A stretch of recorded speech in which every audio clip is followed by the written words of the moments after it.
எப்படி எளிய முறையில பெருக்கலாம் 3 முறை இருக்குது. நீ எது வேணுமோ அந்த முறையை பயன்படுத்திக்கோடா கண்ணு. புரியுதா? இப்ப கவனி. இப்ப இந்த 5 நமக்கு தேவையில்லை. நேற்று ஒரு இலக்கனால எப்படி பெருக்கணும்னு சொல்லி கொடுத்த ஞாபகம் இருக்கா? அதே முறைதான்.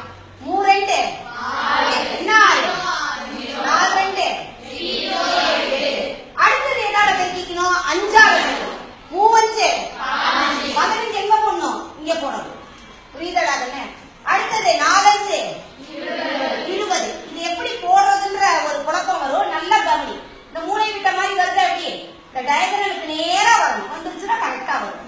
5 கூட்டினா 6 1 8 2 கூட்டினா 10க்கு மீதி என்னது?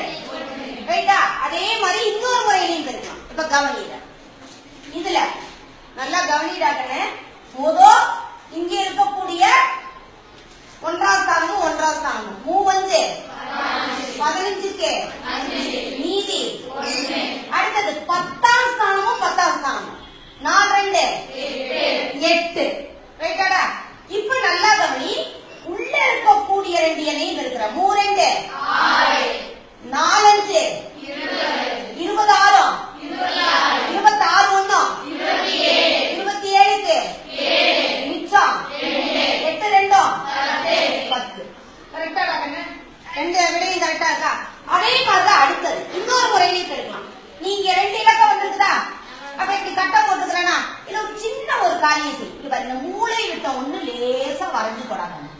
இல்ல என்ன பண்ணிக்க நீயே மூளை விட்ட ஒண்ணு. ஏன்னா நம்ம எப்பவுமே 2 2 இலக்க எண்களாவே எழுதினாதான் கொஞ்சம் பரவாயில்ல. நல்லா கவனி. 4 2 என்ன 8 8 4 5 20 3 2 0 6 3 கொஞ்சம் கூட்டத கரெக்டா கூட்டணும். இப்ப இது இருக்கிற இந்த கோடு வருதா? இந்த கோடை வேணும்னா நீ என்ன பண்ணிக்க? அப்படி எக்ஸ்டெண்ட் பண்ணிக்க. புரியுதா? புரிஞ்சுக்கிறதுக்காக. இப்ப இங்க 5 மட்டும் தான் இருக்குது. அடுத்து 6 1